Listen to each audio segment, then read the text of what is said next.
On va maintenant regarder comment dériver les fonctions logarithmiques. Encore une fois, compte tenu des circonstances un peu particulières, on ne fera pas une révision globale des logs. Je vais juste quand même expliquer quelques petits paramètres. Donc la forme générale, on a y égale log en base b de x. Mais log, c'est un mot compliqué pour ne dire finalement que exposant. Dans le fond, quand on voit y égale log en base b de x, ce qu'on devrait se dire, c'est que y est l'exposant que je devrais donner à b pour obtenir x. Donc si on traduit ça mathématiquement, donc si on se ramène à une forme exponentielle, comme on avait avant, si je dis que y est l'exposant que je vais donner à b pour avoir x, ça veut dire que si je fais b exposant y, je vais obtenir x, comme ça. Par exemple,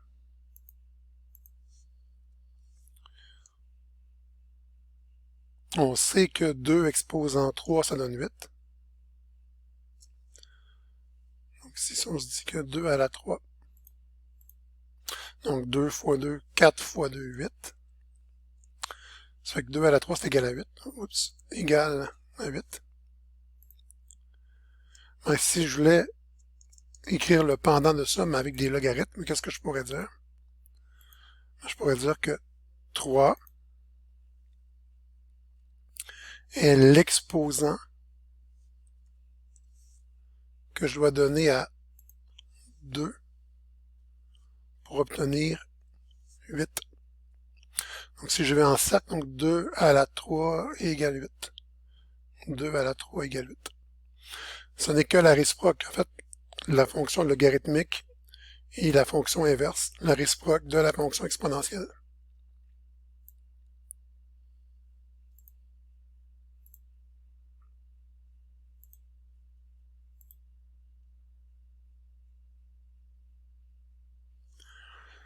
Ici, on a une petite idée des graphiques. Donc, vu que c'est comme une exponentielle, c'est la même chose pour les bases. Je ne peux pas avoir de base négative. Quand la base est plus grande que 1, j'ai une croissance vers l'infini. Puis on voit là que c'est vraiment la fonction exponentielle ferait ça ici comme ça. Qu'on voit qu'on a vraiment l'image miroir. Donc, c'est la réciproque de l'exponentielle. Puis quand ma base est entre 0 et 1, ben, j'ai une décroissance vers moins l'infini. Puis encore une fois, tout comme les exponentielles, ben, mes deux bases particulières vont revenir là-bas. Donc l'être humain compte en base 10 essentiellement parce qu'on a 10 doigts. Ça fait que vu que la base 10 c'est une base vraiment importante et qu'elle revient souvent, on va donner un nom particulier au logarithme en base 10. Donc je mets une égalité à 3 barres, qui est un synonyme mathématique, c'est-à-dire que c'est la même chose.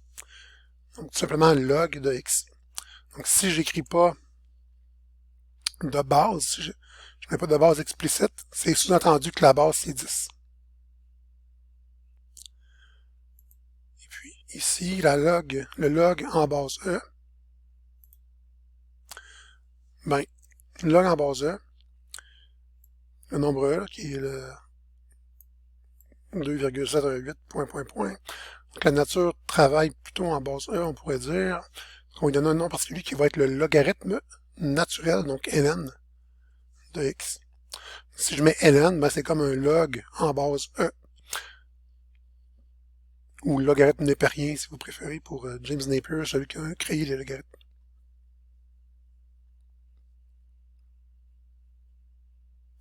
Puis aussi, on pourrait se dire, je vais rajouter un petit quelque chose, vous n'aurez pas vraiment de calcul en tant que tel à faire avec les logs, mais juste pour faire quelque chose d'un peu plus global.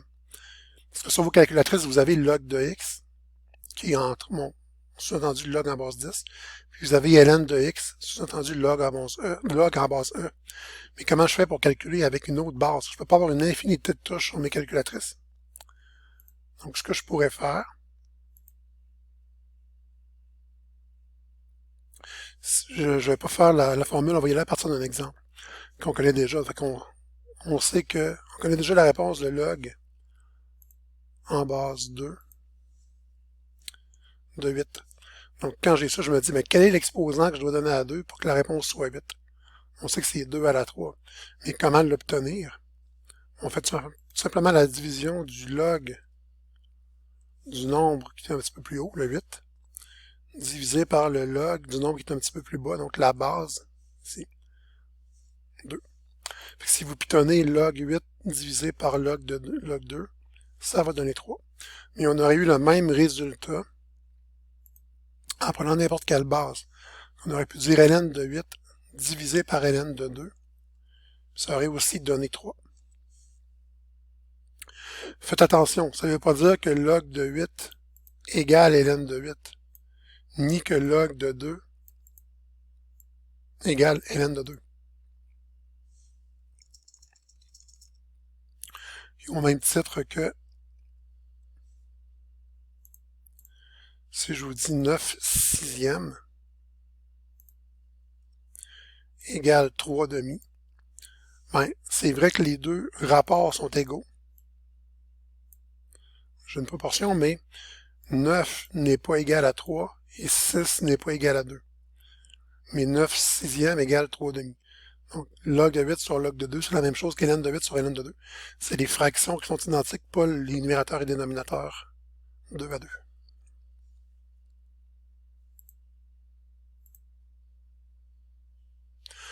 C'est bon, puis ben, pour terminer la théorie, on a essentiellement 3 formules à voir. Donc, dérivée de ln de x, ça fait qu'un peu comme pour les exponentielles, on avait traité le e à la x à part du cas général b à la x, parce qu'il y avait une dérivée qui s'exprimait de façon plus simple.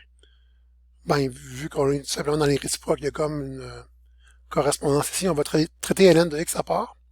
Donc, la dérivée de ln de x, c'est 1 sur x.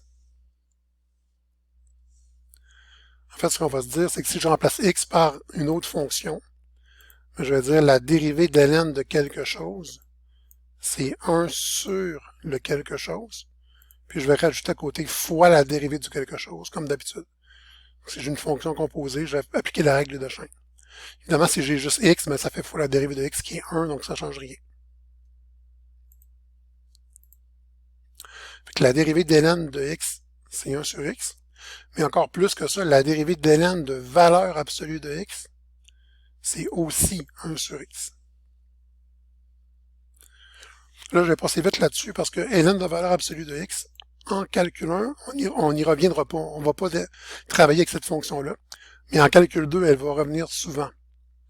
Vous aurez quand même une petite référence ici. Donc, on va faire référence à ça en calcul 2, mais on va revenir là-dessus.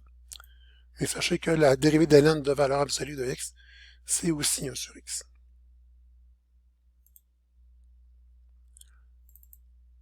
Puis le cas général, un log en base b quelconque, la dérivée va être 1 sur ce qu'il y a dans le log, dans ce cas-ci c'est x, mais on rajoute ln de b au dénominateur, fois ln de b au dénominateur.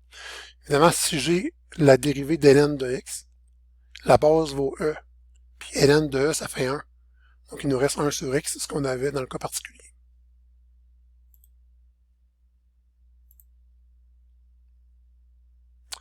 C'était ça pour la théorie pour les logarithmes. On va bientôt passer à quelques exemples. On va en faire 4 en fait.